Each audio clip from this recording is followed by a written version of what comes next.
the president has announced that citizen engagement is going to be a part of almost all of bank operations. Some of you may also know that we are going some significant kind of organizational changes, and there are some new, let's say, instruments coming up, new diagnostic instruments about our work. Again, a lot of that is going to include a lot of citizen engagement. So this is an agenda that is really growing within the institution. So as you discuss this piece that you're discussing today, have in your mind or map in your mind, that is intended, the pun is intended. Map in your mind that this work is taking place within a very, very broad and larger context. So thank you very much, welcome. We are launching also today some learning products, which we have done with many partners who are in this room. And as we go through the series, we're going to be launching other learning products, so you're welcome to pick them up and go and enjoy reading them over the weekend. Let me hand over to Rob and have him do his work.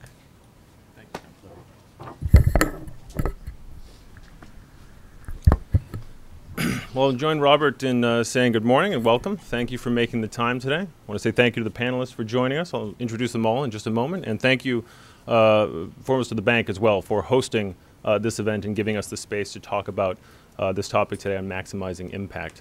My name is Rob Baker. I am a consultant with GFDRR here in the bank. I'm also the Director of Operations for Ushahidi, a Kenyan-based software company that makes tools for crowdsourcing, and a White House Innovation Fellow working on open data at USAID. I couldn't be actually more genuinely excited to talk about this topic today, both on being able to address this and what we're not talking about today as well. We're not talking about crowdsourcing 101. We're beyond that. We're not talking about the future of crowdsourcing in a very general and esoteric way. What we're talking about today is really redefining our definitions for successful crowdsourcing. Redefining what we think, what we gave a name to back in 2006, Jeff Howe's book, The Rise of Crowdsourcing, a redefinition to something that's really been around for a long time when we think about it. Crowdsourcing has been around for decades and decades. Think about all the things in history that were crowdsourced: the Oxford English Dictionary, margarine, the design of the Sydney Opera House, finding longitude for sailors in the high seas. All of these things actually crowdsourced. So really my frustration around crowdsourcing, I know in my field, has been when we think about it, to think about it as something that was kind of birthed out of the new technology and the new opportunities that are afforded by that technology as something kind of new and clumsy and finding its way, when in reality I find that we're kind of in a renaissance from that same technology, those social and mobile channels that are giving rise to higher volumes of data and better access as these tools become more prolific to people all around the world, people that we have never had access to in the past or never had the opportunity to be part of the crowd. Since 2006, in this kind of renaissance here, there's been just a list of new overly clever portmanteaus: crowd seeding, crowd funding, crowd voting, microtasking, macrotasking.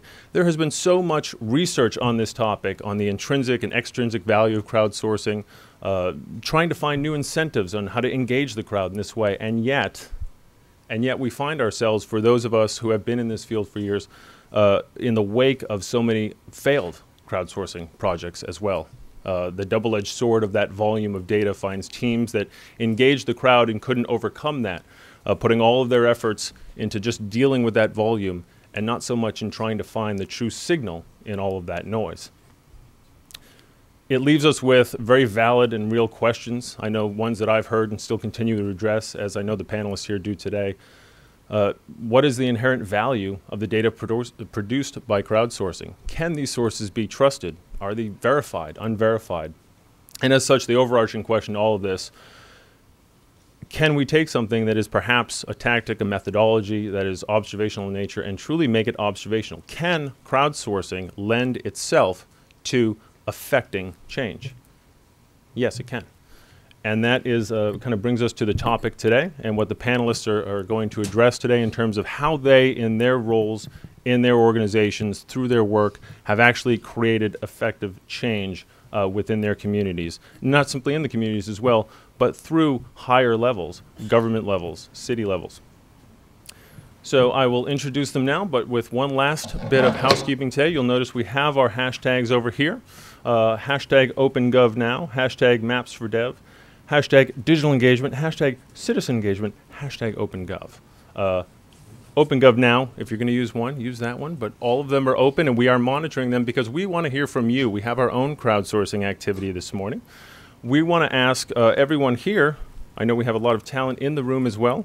How can large organizations better engage with mapping and crowdsourcing projects for greater development impact? How can successful mapping and crowdsourcing approaches at a smaller local level scale up?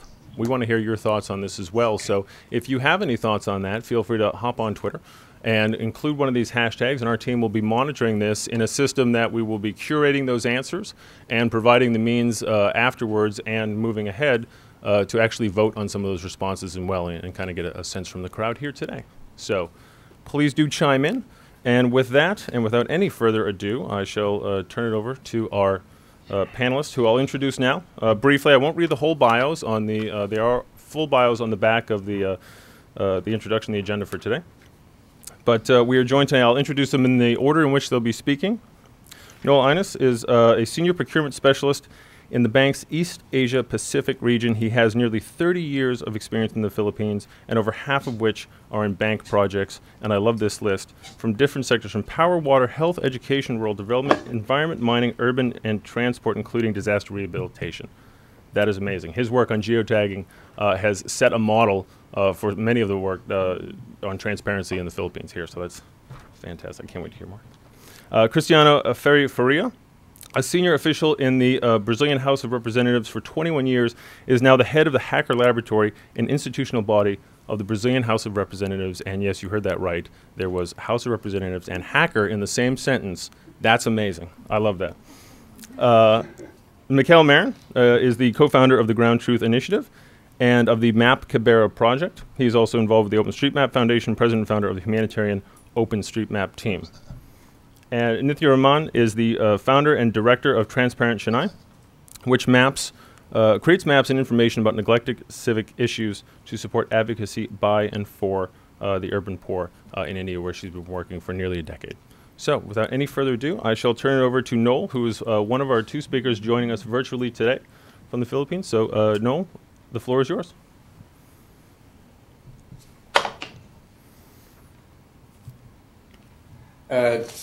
Good morning, Washington, and good evening here at the Pacific. I have my two colleagues here from the office. I'll be sharing about the Philippine experience on geotagging, which is a revolutionary and expensive approach of using ICT and GPS applications, and which would allow accurate visualization, implementation of sub-projects, and which can be easily replicable for mainstreaming to government institutions because of the low cost and simple technology. The bottom line here is it will help answer, is the right activity implemented in the right place? It has proven in Mindanao in 2009 as a powerful tool to boosting transparency, improving supervision, and fighting corruption. And we have found that it can apply to almost all type of sub-projects under bank financing, like farm-to-market roads, bridges, irrigation system, regreening program, health centers, school buildings, etc. And we are, in the process, we have also found that it's an innovative approach for citizen and CSO engagement, particularly because it empowers them in the monitoring of sub-projects in their locations. Since 2009, geotagging has expanded and scaled up in areas other than Mindanao, and now in various stages of application in at least 10 World Bank projects in the Philippines. In 2011, it has attracted the attention of Philippine President Benigno Aquino and is now being mainstream in many government agencies. On the bank side, it has become one of the important tools for the Philippine Country Office for monitoring and portfolio mapping, and as such, it is now planned to be used for all new bank projects in the Philippines. So this is a sample of the websites of the agencies where information can be disclosed and virtually validated by oversight agencies and the bidders. The example I have here is a visualization of a farm-to-market road in conflict area in southern Philippines, that is Mindanao. It can show the specific location, ground distance of the sub-project, including elevation profile, So this project is 6.4 kilometers, and ground photos interval of 50 meters can be taken and disclosed to the contractors prior to bidding, so they can virtually visit. And during construction, photos can be put together side by side to show the progress until completion. And of course, it will allow 3D visualization. This other example is a visualization of reforestation project in far-flung locations. With the polygon to be replanted known, the area can easily be calculated and cost may be computed virtually. Of course, similar to the road sample, base photos be taken and progressively until completion. This is a sample of 3 islands in central Philippines where there are hundreds of polygons for regreening. The example I have here, number 3, is mapping and distribution of micro sub-projects to beneficiaries at the community level, where the location of the houses are geotagged, and each of the houses of the recipients, including the farmer and the farm animal, can be taken and recorded. The next example I have is mapping and visualization of irrigation system in northern Philippines, showing the main canal and the sublaterals, the current service area, and the area to be generated as a result of the irrigation improvement, plus the geotag photos of inventory and condition of the structures, and of course, the progress photos during construction. The last example I have is bird's eye view of mapping at a municipality level of a combination of various interventions from different sources of funds, maybe ADB, maybe World Bank, maybe Japan, JICA, showing the school buildings, farm-to-market roads, reforestation, and water supply. So you can have a shot showing all these combinations, which can be looked upon if there are any duplication or otherwise. Thank you.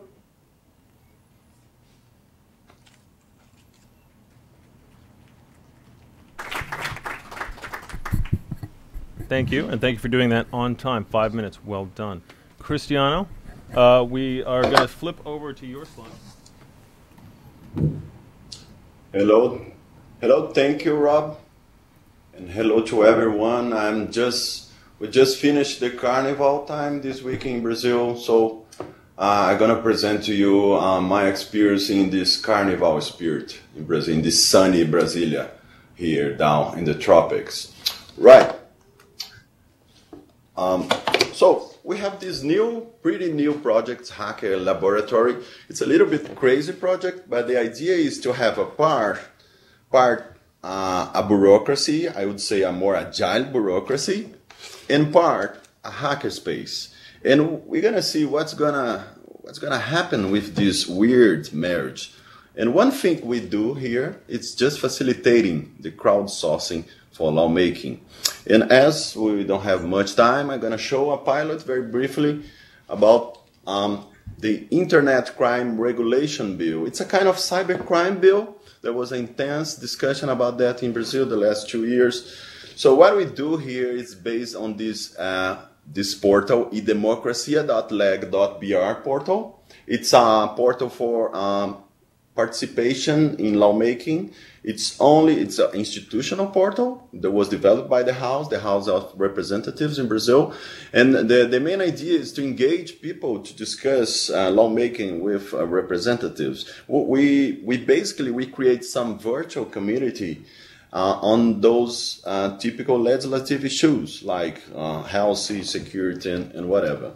So one thing that we do here is this interactive public hearing. So during the public hearing, where the representatives in the committees are discussing those issues, they can interact in real time with citizens and receiving their suggestions, comments, propositions, and also take into account the Twitter feed related to those hashtags in that specific issue. So, of course, when we have this opportunity window to let people interfere and help representatives to build a policy, a bill, we need to map out who are the main opinion leaders, who are the hubs, who are the interest groups, who are the main people and groups also in the offline life and too in the online social media platforms, to invite them to come in for a just short period of time. It depends on, but it takes no more than 3 months to come in and to propose some ideas. So what we do now, evolving this work of mapping out the social networks related to those policies, is work with this Center of Intelligence, the LABIC. It's created in the public university in the Espírito Santo region from Brazil. They are doing a very good work in just mapping out the hubs, the authorities. Though it's easy now to us to make sure who are interested in that specific subject. And then we go reaching out and invite those guys and groups using the typical social media channels. And then we invite them to work and to participate in these interactive tools like this, for example, that we developed here, the Wikiledges, so people can engage in drafting the legal text. It's like a final phase of participation. And the final result of all this is this discussion map. So here we have the overall map of the discussion. And if you go look further, closer, you can see, for example, the cybercrime policy. There's 3 different approaches. 1, creation of mechanisms to identify law-breaking individuals on digital means, the orange one. When you see the blue, prepare individuals to use the internet safely. And the third, the green, the typifying cybercrimes. So here, policymakers and citizens can see 3 different approaches that this kind of bill can have in the future. So, and here you see, for example, the different arguments, the different ideas, and the possible consequence if the policymakers decide to take this way or instead of that way. So just a brief overview of this work. We have to say we're just piloting. It's in the very beginning process, and I'm very happy to be here and share this work with you. And I hope we have questions and comments and critiques about that. Thank you very much for your attention.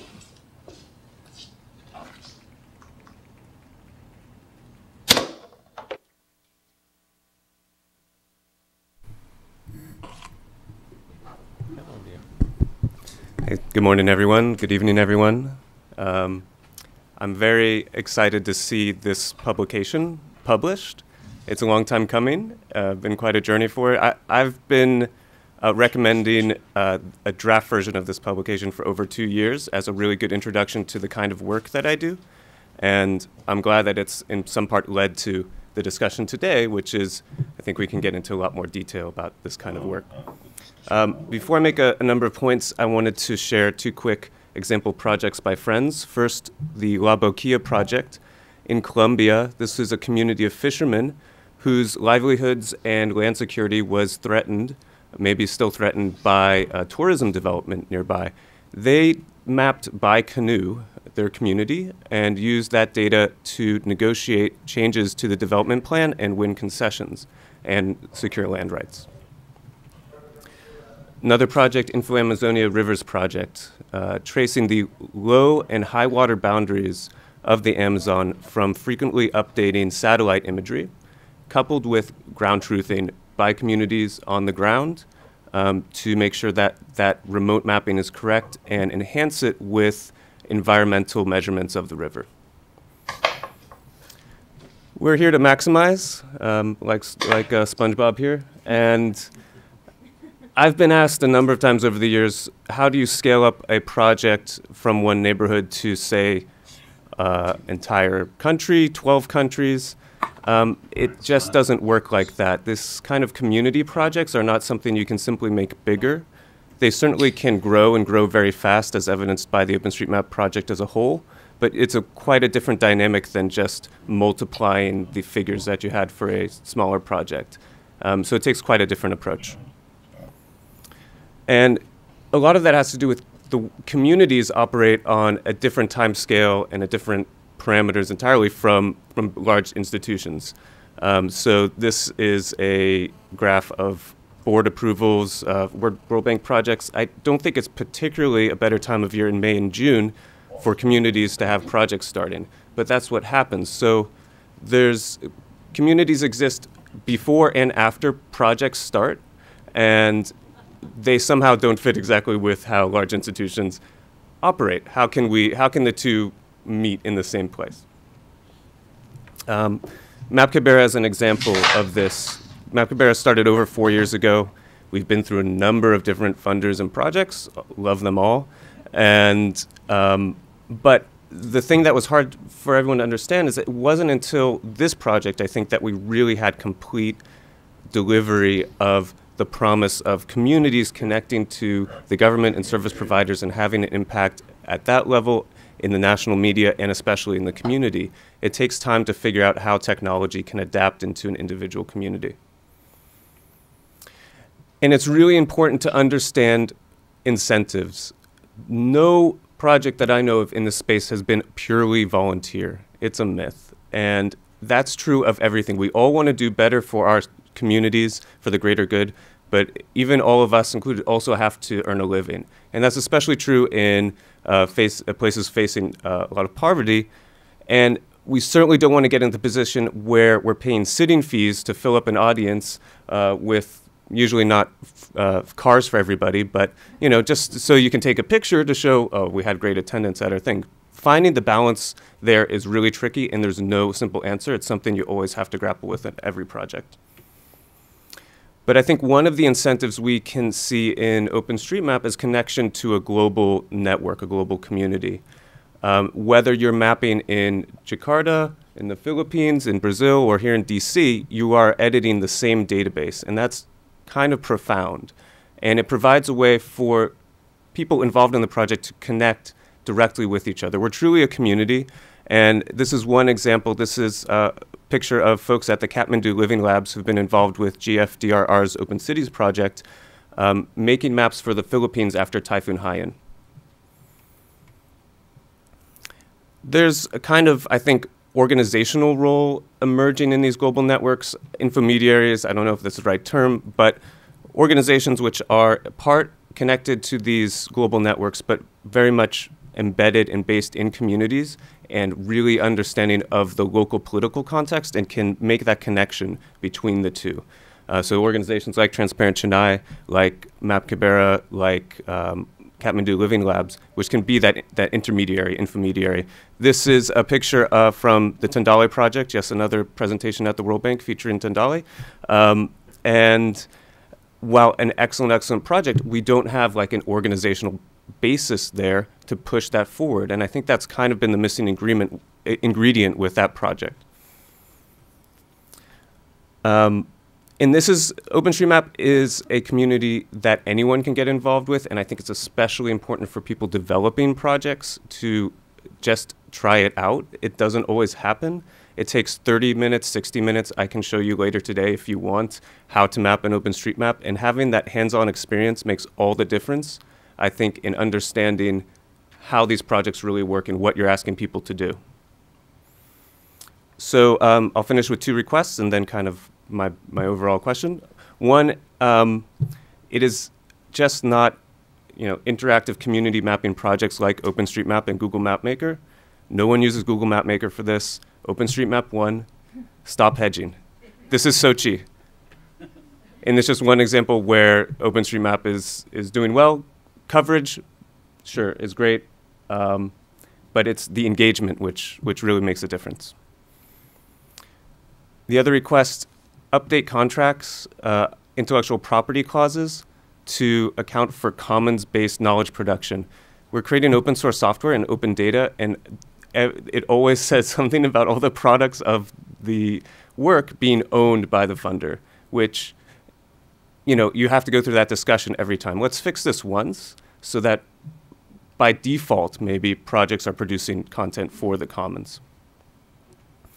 And I'll just close saying that, in my opinion, the mapping methodology is great. We're not perfect, but we have ways of learning. And what I want to challenge everyone here to think about is, how do institutions change? How do they adapt to these whole new ways of organizing which have emerged in just a few years?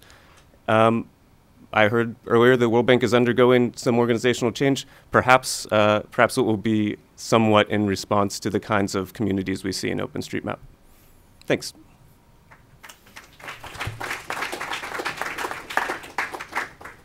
Thank you. Over here. We want to I could. kind of do a little shuffle here.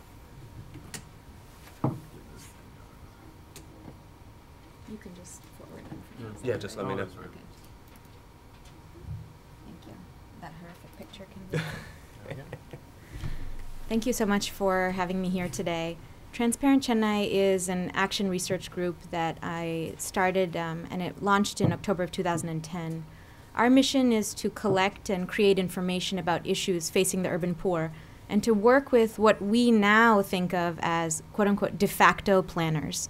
Basically, any actors in the city that have a large impact on shaping urban space, but who are not empowered and trained urban planners necessarily. And this includes, of course, community groups and slum-based organizations, which we started working with, but now also elected representatives like municipal councilors who actually spend ward development funds and solve service problems in the neighborhood, and lower-level government officials who are often responsible for planning and implementing projects in the ward and the zone. We do a lot of community-based mapping efforts, but today I want to tell you about a recent experience that we had working with the city government to plan for public toilets, clearly much needed in the city where I work, of Chennai. I want to talk about this case because I want to suggest that many government officials are often in the same position as community groups in some ways. They lack important data, they're subject to forces beyond their control, and they're actually trying to provide the best services for the poor that they can within their circumstances. So I think that the approach that I'm talking about today has a lot of relevance for the question we're asking, which is how do we scale up these extremely useful methodologies and tools to have impact on a broader level? The city of Chennai has about 900 public toilets, despite the fact that nearly a quarter of its residents live in underserviced slum areas. The city hasn't built any new public toilets for the last 20 years. Last year, abruptly, the mayor of Chennai announced in a press meeting that he planned to build 5,000 new public toilets before the end of the year, which is crazy. Suddenly, the head of the city's bureaucracy, the city commissioner and the joint commissioner of public works, felt incredible pressure to plan for and build these toilets quickly, but they realized that they had almost none of the information they needed to make a plan, and they turned to us as a resource because of some analysis we had published earlier. We realized that the city was under a tight timeline, and we dug around, but they didn't have any of the information that you would traditionally look for when you were planning for public toilets. They had no information on where sanitation needs were in the city. They didn't have a map of slums. They didn't have a map of big market areas or bus stops or bus junctions. They didn't even have a map of existing toilets and whether they were being used or not. Other agencies that they asked for information either completely refused to cooperate or confessed that they also did not have the information.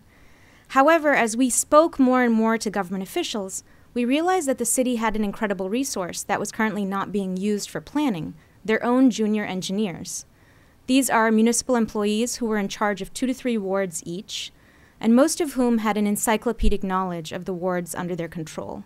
They knew where existing toilets were, they knew where open defecation happened, they knew where low-income communities lived, they knew where large numbers of people went by on foot on a daily basis. I want to show you how accurate this the engineer's knowledge was. We actually asked these engineers to come into our office and mark on a map where existing toilets were located and the level of their functionality, and where they thought new toilets were needed based on their experience of seeing the needs in their wards. So this is This is a map actually that the engineers made, toilets marked from their memory of where they were in the ward. And we had actually, it turns out, gone out into the field in some of these wards and done physical mapping of public toilets. And this is a map, the next slide, is a map of the toilets that we identified in the field. And if you move to the next one, this is a comparison of the two. And you can see, the next, that most of the maps are actually incredibly on point. And the ones that we're missing are actually ones that we ourselves couldn't identify in the field. So they knew where they were and we couldn't find them, despite the fact that we walked around for hours. This is just existing toilets. The engineers also identified about 650 locations in the city where they thought toilets could be built. We then put together a very small survey team, very low cost, to go out and see whether these locations were possible to build toilets in. You know, they didn't have existing infrastructure there, they didn't have other blockages, and that there was a water line. And after this survey, the number of toilets, possible toilets, came down to about 350. And this, the next slide, is a map of all the proposed public toilet locations in the city. After toying with the idea of hiring a private company to build these toilets, the city actually now plans to build these public toilets in these locations themselves. The point I wanted to underscore in this case was that what we were able to do in this situation was to use simple tools that actually came from community mapping kind of methodologies to glean information from these engineers in a manner that could be used for planning purposes. And I think that the situation that faced these engineers is a common one for many developing country cities. Tough timelines imposed upon the bureaucracy by politicians, a large percentage of the city living and working in the informal sector about which there's no information and no easy way to collect information, and a lack of adequate data to make informed decisions. The methodologies that have come from community planning, where you're often thinking about planning against the state, here were extremely useful for incrementally improving the planning and prioritization of interventions in an environment where there was far less than perfect information, i.e. for planning for the poor by the state. Thank you.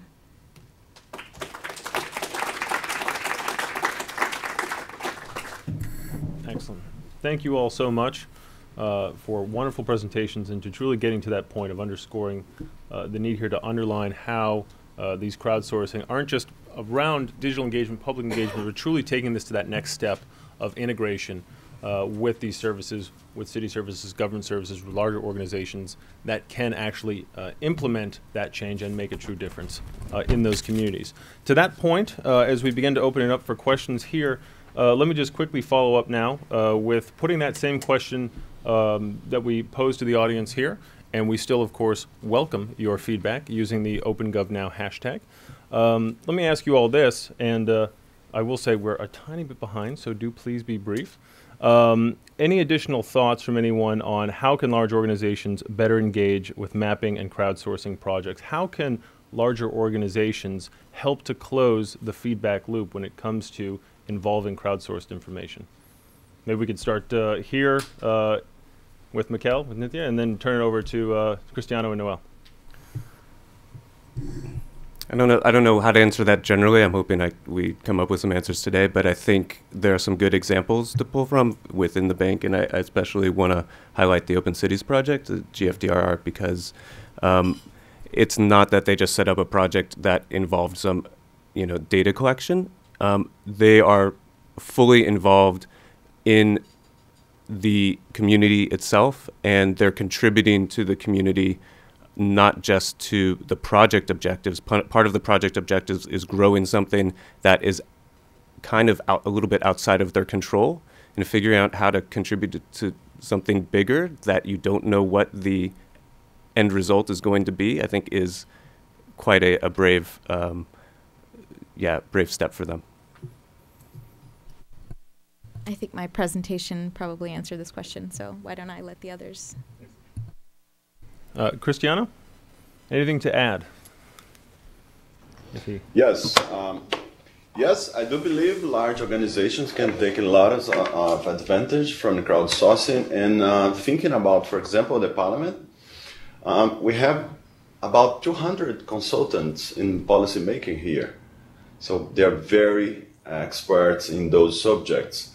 but it's not sufficient to take advantage of the crowdsourcing that are available in Brazil. So when we think in a country, a continental country like Brazil with different realities, the representatives in the central government here in Brasilia, they lack information about those specific realities in the different parts of Brazil, because it's impossible to have this map of reality. So what we need to develop, and we intend to do that here in Brazilian House, is to empower the committees to use mapping for different subjects. For example, the Amazon committee is using a project that calls Info Amazon project. So that's the map of the fire points in the Amazon, the problem of fights between miners and Indians and natives. There's several issues related to Amazon that committee, legislative committee here, that should be aware of. They are not. So using these kind of tools, at least in these large countries like Brazil, it's very useful. And I have to say we're very far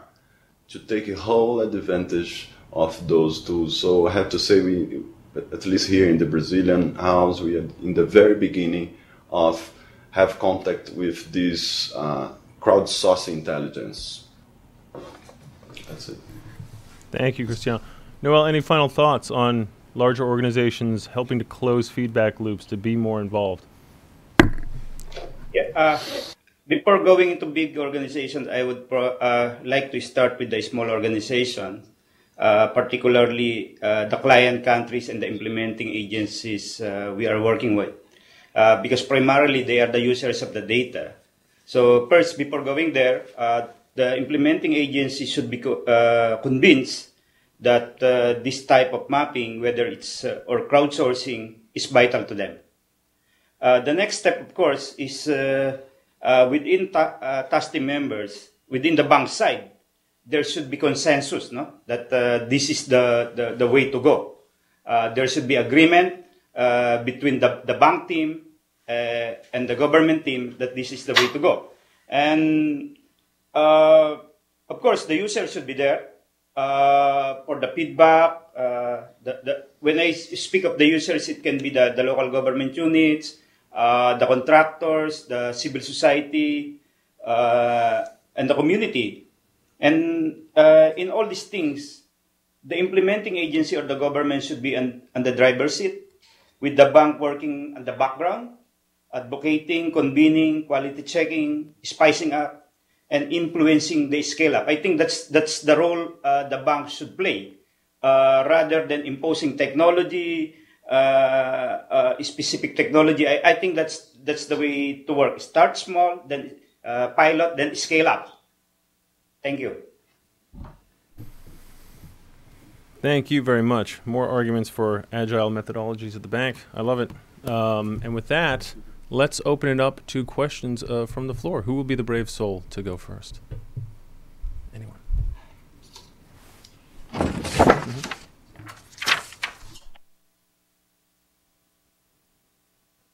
Hi, I'm Pat Oster. I work in Prem here in the bank, but I used to work in WBI on geocoding and mapping for results. So I have two quick questions. One, how do you create or communicate incentives so that you don't just capture a targeted segment of the population? And secondly, and Noel, you spoke briefly on this, should the government have a prominent role if it may create fear among citizens that the data may be compromised or the feedback will be censored?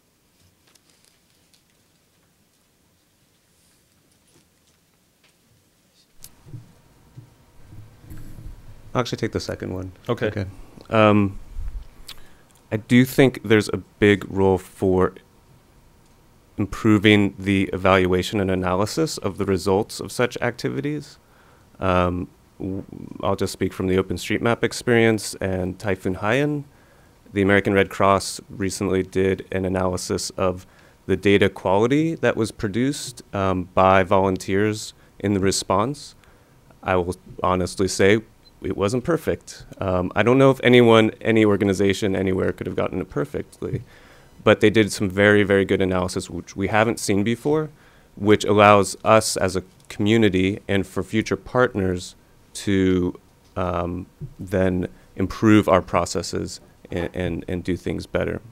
So I'm not even sure if I'm answering the question, but that was a thought that occurred to me. There we go. Well, I know you would address no additional thoughts? And maybe we might need to repeat the question if it didn't come through there. Yeah, it comes out clearly from, first of all, how do you communicate and the citizen would believe that their feedback would not be compromised? Well, based on the experience, the incentive we are seeing is citizens are given the opportunity to participate and monitor in projects, and that their feedback are not neglected. This is very important. We have several cases here in the Philippines, particularly in Mindanao, where the government takes serious effort in looking into the feedback of the citizenry, and which actually led to the discovery of under quality work, concrete, and which resulted to removal and replacement of kilometers of concrete road. This is, I think, by itself, it's the incentive. It's not for the monetary reason, and also we would like to see that the government agency would maintain a good balance and provide quality checks to ensure that, as I said, feedbacks are not ignored, but at the same time, careful of growing potential scams arising from unvalidated citizen data. So there should be, aside from receiving citizen data, there should be an opportunity for the government to go down at the field level, validate and ground truth the data, so there will be satisfactory interaction between the government, the private sector, the citizenry, and the civil society community. Thank you. Great, thank you. Yes. Hi, thanks. Courtney Roberts. I work with the ICT team at IFC as a consultant. I have a question that's somewhat linked to the incentive question, but also talks about long-term viability of projects like this. In the example of Chennai, it was really interesting because it was sort of using this tool to do something that there was a demand for already in a better way. But then in kind of proactive environments where the project is not sort of demanded explicitly by a donor, but is a project that is needed, but has to be finished for everyone to feel like there's a demand. How do you deal with sustainability of the project? You know, for Ground Truth, you said you had a series of donors. I'm sure that provided some headaches. And so then the other related question is, everybody mentioned feedback loop, but how do you actually close the loop with the citizens you've engaged with? Like once the data is available, a lot of this is web-based. How do you actually reach the people in low resource settings and really engage them long term when they may not even have access to the data or understand how it's being applied?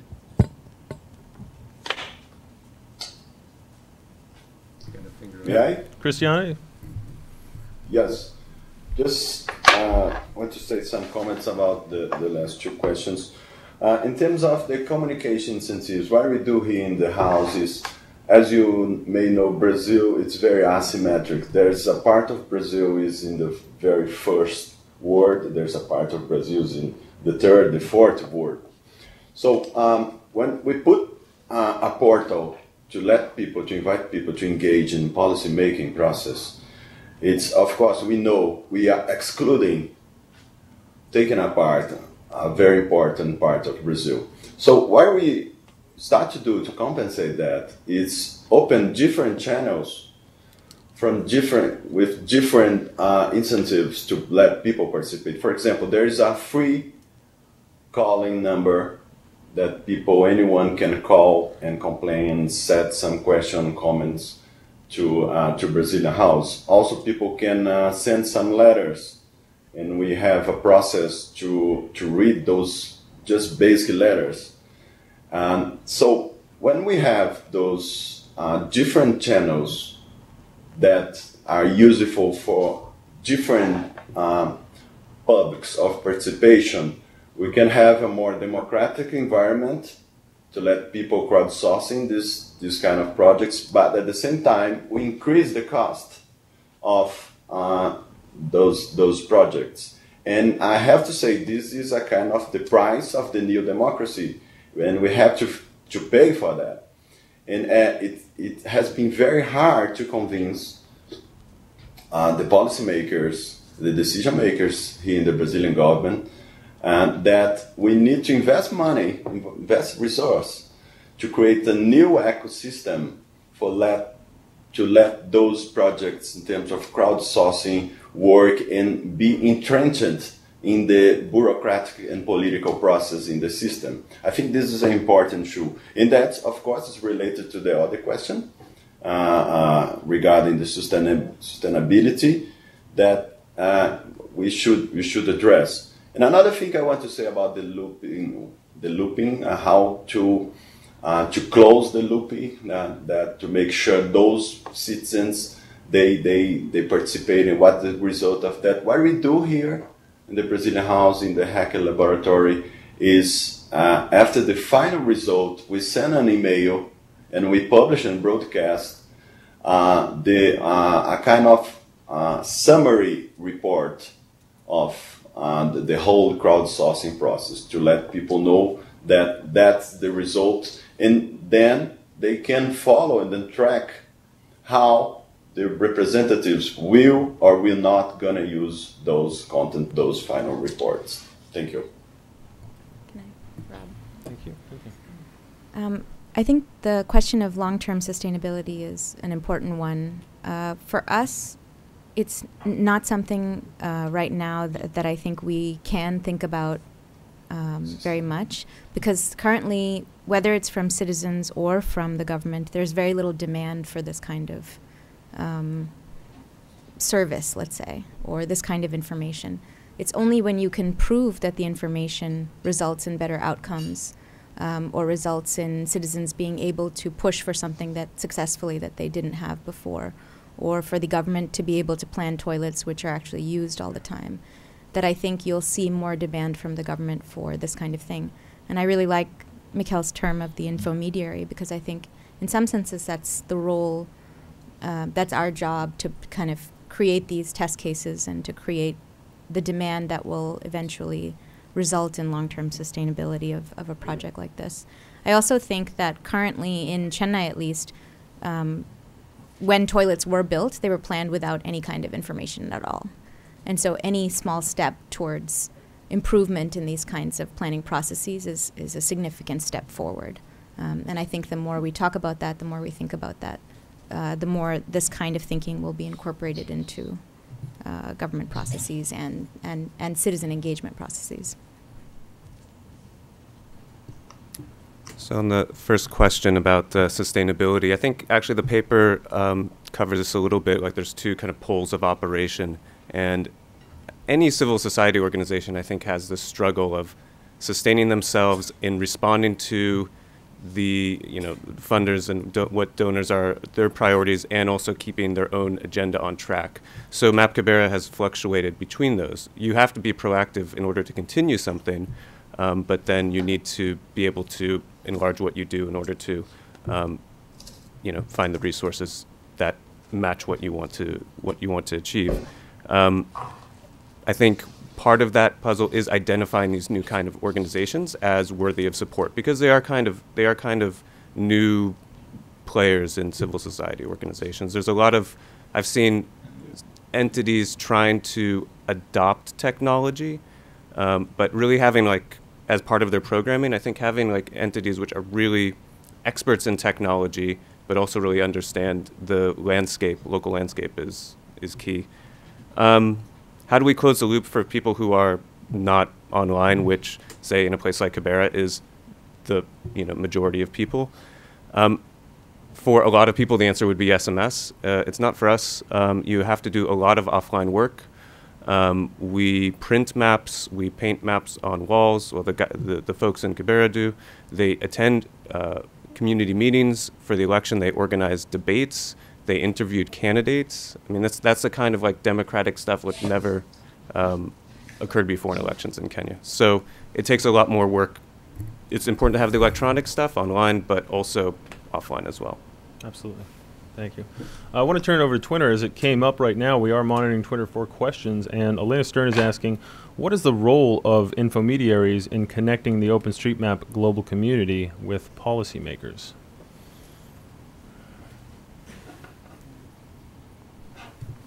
I like what Nitya said about finding places where what you are doing can contribute, can actually make it easier for a service provider to do their job. And so one role I think for intermediaries in that connection is actually really seeking those things out. OpenStreetMap started as an antagonistic project against the National Mapping Agency in the UK, but it actually, because their data wasn't free. But that's an old argument, and I think we've demonstrated time and again that what you can do in the community in OpenStreetMap can actually be of benefit to the government. It goes for all kinds of citizen feedback. Finding those does take some time and effort, and that, I think, is a role for intermediaries. OpenStreetMap focus, so we'll keep it going. Another from Twitter, what is the role of hackathons to develop apps for participation on the global scale? Cristiano, I'll turn that one over to you first. The role of hackathons to develop apps? Yes. So we did have a hackathon last year, and that was amazing, the result of that. And I want to target a very important point. It's not normally spoke, and it's related to the political culture and the bureaucratic culture. So when we had this hackathon in the Brazilian House in the last October, there was a great surprise for the most of my colleagues in the bureaucracy and also to the representatives to see that's possible to use in open data to create some amazing applications.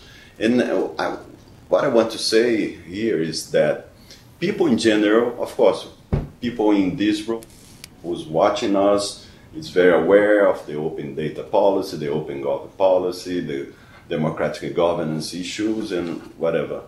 But people in general, and I want to focus in my colleagues, the bureaucrats and the politicians, they don't know this brave new word of open data and these thousands of possibilities to have these amazing applications that will in some way introduce very complex parliament, for example, to something more friendly and more readable to regular citizens. So one thing that I'm sure it's very important is not only the applications by themselves, but the whole impact of a hackathon or hacker marathon or this kind of activities have in the people's mind and heart when they see the real thing happening.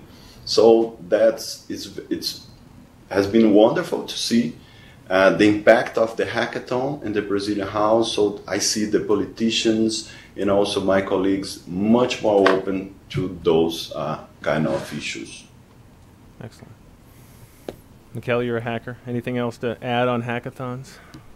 I'm not that big of a fan. I think they're good. Actually, I agree. They're very good promotional activities and great to bring up what's possible. They don't actually result in usable apps. Quick and to the point. I love it. Let's take it back to the room here. Please go ahead. Hi, my name is Annie, and I'm from Futures Group GRM. And my question is regarding validity of information, and it has two parts.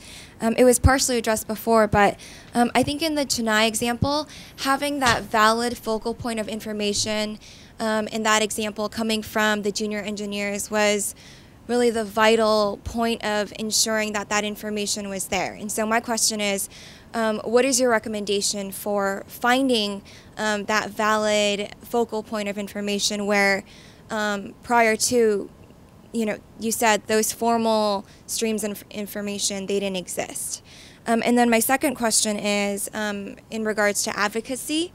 It seemed like, especially in the Chennai example, it was useful for you to connect that informal crowdsourcing information to government officials because you were able to go in yourself and validate that information. So is the role of larger organizations to go in to work with those vital focal points and validate that information, or do you have any other recommendations? Thank you.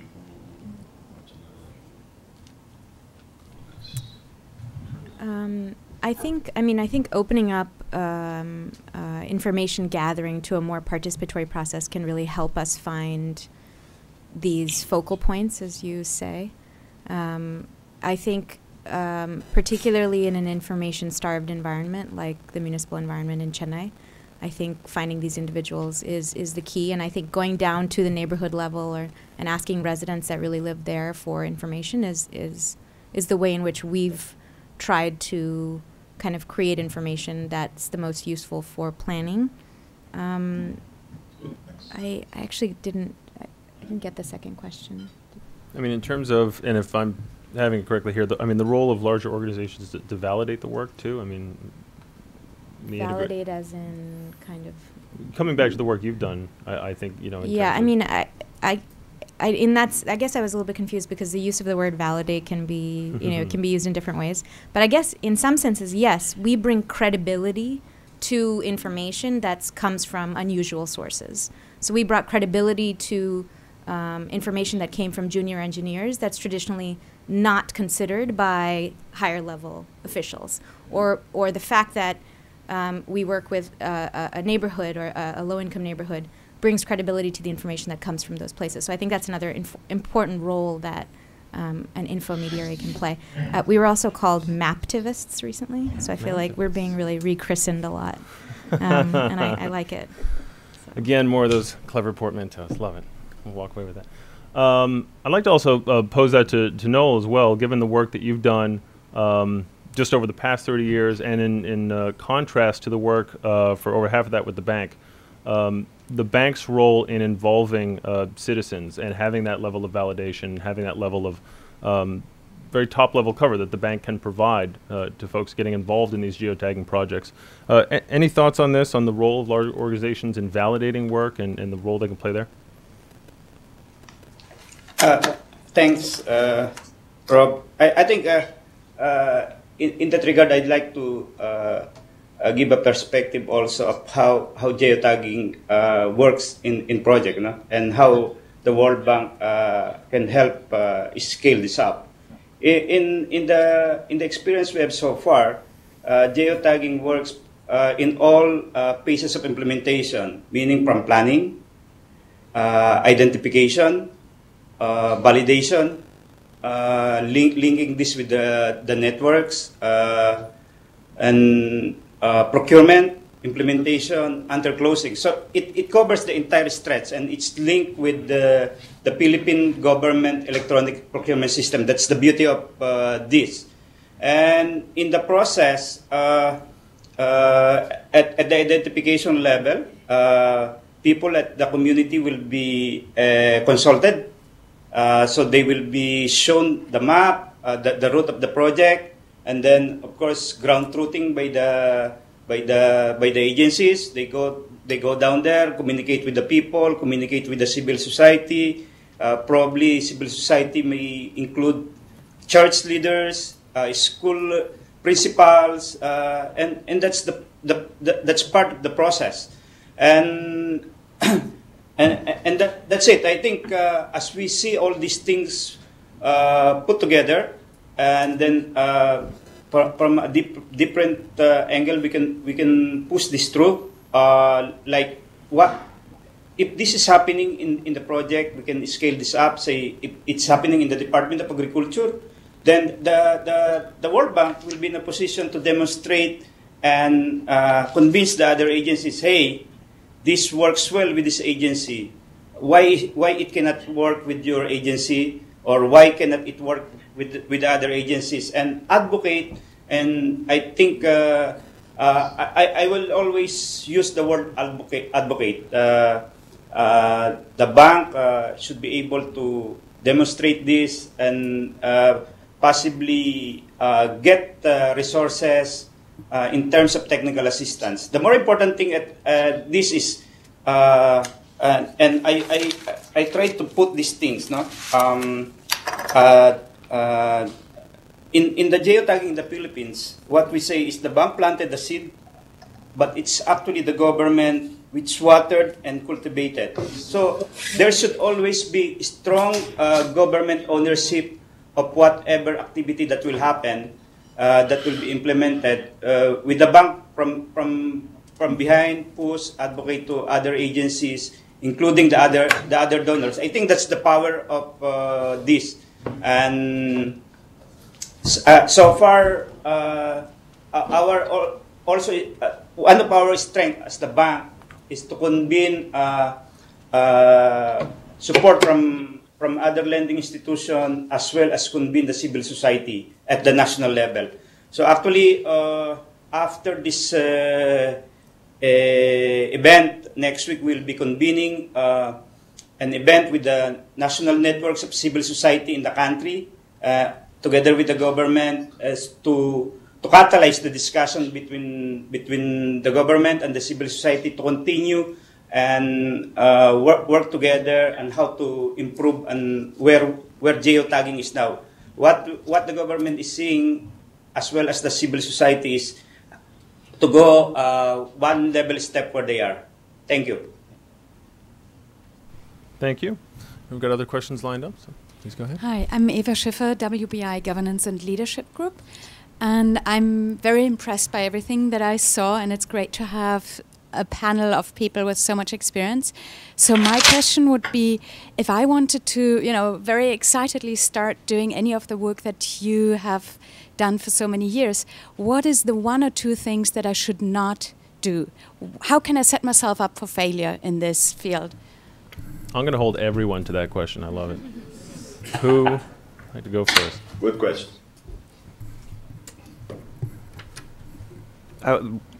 I think there was one thing I wanted to respond to on the last question, which I think also applies here, which was around the word advocacy ticked off something for me, which is projects are often very directed towards a particular result.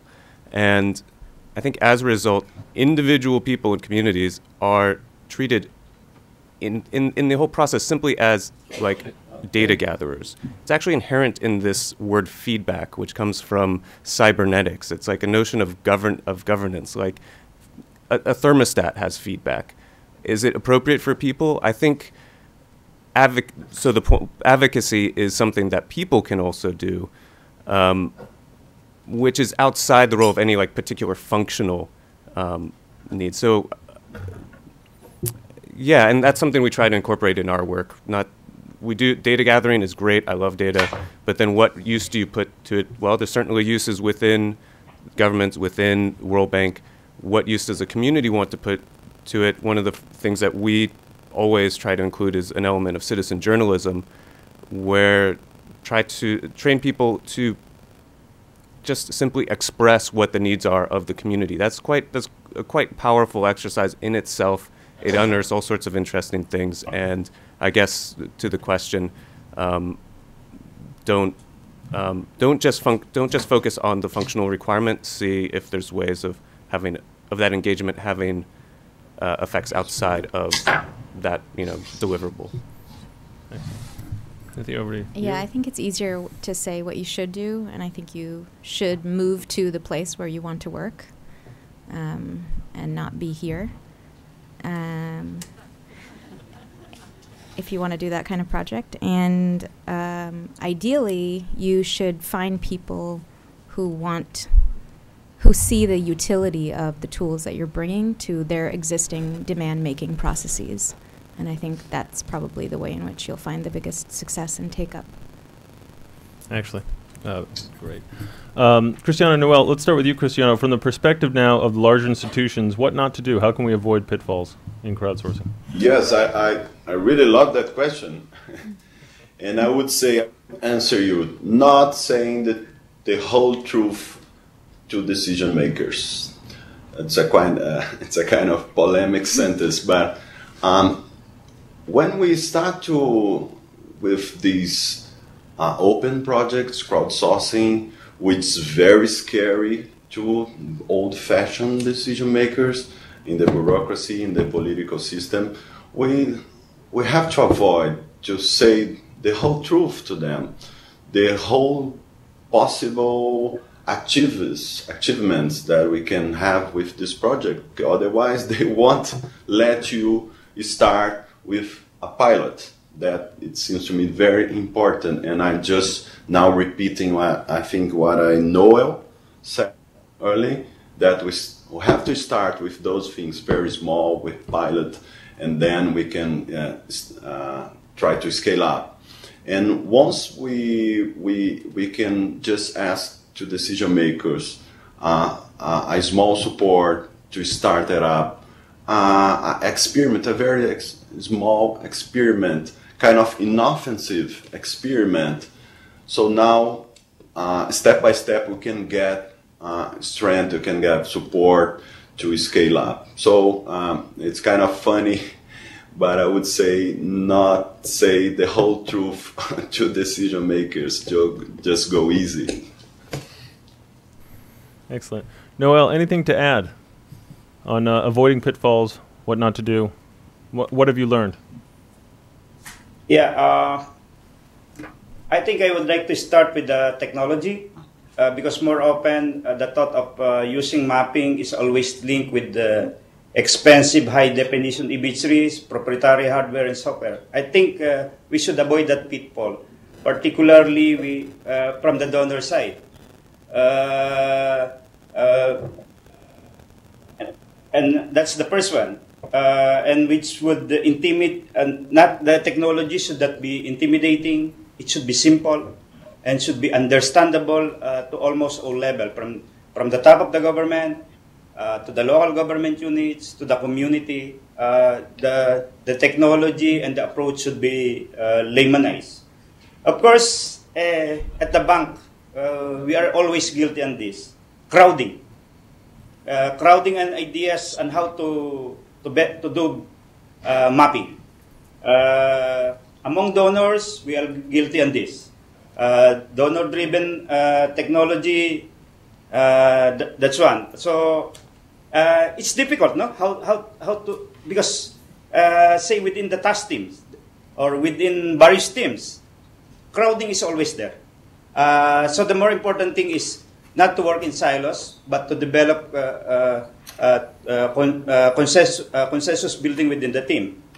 Of course, on the government side is let's not undermine and belittle the government. The reason why donors are here is because the government agencies are weak. If the government agencies are very strong, there is no need for the donors to come in. So we should always bear that in mind, that we are here to help them, guide them, advise them, but not to belittle them. Because if they see us as a credible institution, they will have a big ears for us, they will listen to our advice, and so it will be easy to work with them. Thank you. Thank you. You heard it, World Bank. Fail early, fail often, fail better. Don't be scared. It's okay. Any other questions from the room here? Yes, please. Hi, I'm Judith Edstrom. I'm a former bank staff member and have been recently working with Partnership for Transparency Fund on technology and health service delivery, including in Kenya. So I'm very interested in the Kibera project. You write that while some local CSOs reportedly have used Map Kibera, there is no formal evidence of changes or improvements in service provision or other developmental policies in the slum. So my question would be, has anything happened since this was written? Would you do anything differently or going forward? And finally, would a role for the World Bank be to use the policy dialogue as opposed to getting involved truly grassroots to learn from what you've learned in the mapping exercise? Thank you. Yeah, thanks. Yeah, the report was researched starting 3 years ago and written about 2 years ago, and this is, reports and research happen at a particular point in time. I wouldn't quite have put it that way. at that point, but it certainly was true that we hadn't seen the full potential of what the project was about. And the project started in 2009. I mean, it's not that long ago, but this was all, it was pretty new, you know, so there was a lot, honestly at that point there was a lot to learn. And the important part that we took it as a learning exercise. So it was always a goal for people in Kibera to actually benefit from the project. But we honestly said that we weren't quite sure how that was going to work when we started off. And that was why it was important to have a really long-term dialogue between us who had some experience with the technology and a vague sense of what it could do, and people who were very invested in the place, mainly the people who were living there. So yes, it's had a number of impacts. I mentioned the election project. I think we have demonstrated results of more peaceful election process because of the work that MAP Kibera did, as well as in Kibera, Mathare, Nakuru, other slums in Nairobi. There's water and sanitation, I think, is probably the top issue. And so we've done quite a lot of work in mapping water points and sanitation facilities. And while I wouldn't say that that has been solved by any means, we all know how hard that is. I think there's been specific instances where particular organizations were able to take on their initiative a little bit better, having had that engagement and having had that information. Excellent. Let me broaden that out just a little bit, and an opportunity here as we're coming close to time for all of our panelists to submit any final thoughts they have as well on the topic of what would you do differently? Is there anything among that you would do, having gone through this process with the stories you've told, anything out of that will apply to your next project to move this forward, and any future plans? Nithya? Anything to add in terms of what would you do differently?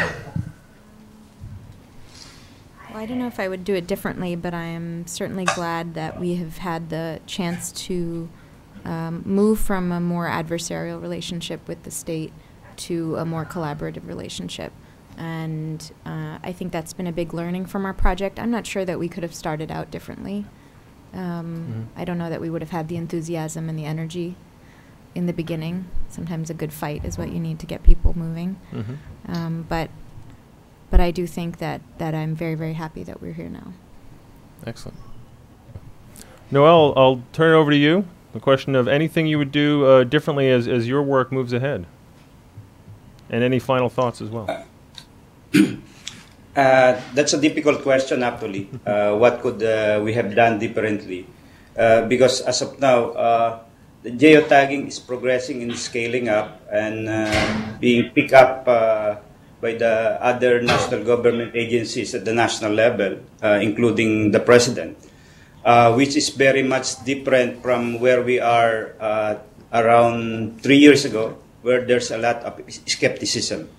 But having said so, with all the advocacy and propaganda, I think we have reached a level now that I would say that because when we initially thought of this, the working with the community and particularly the civil society at the national, at the local, very local level.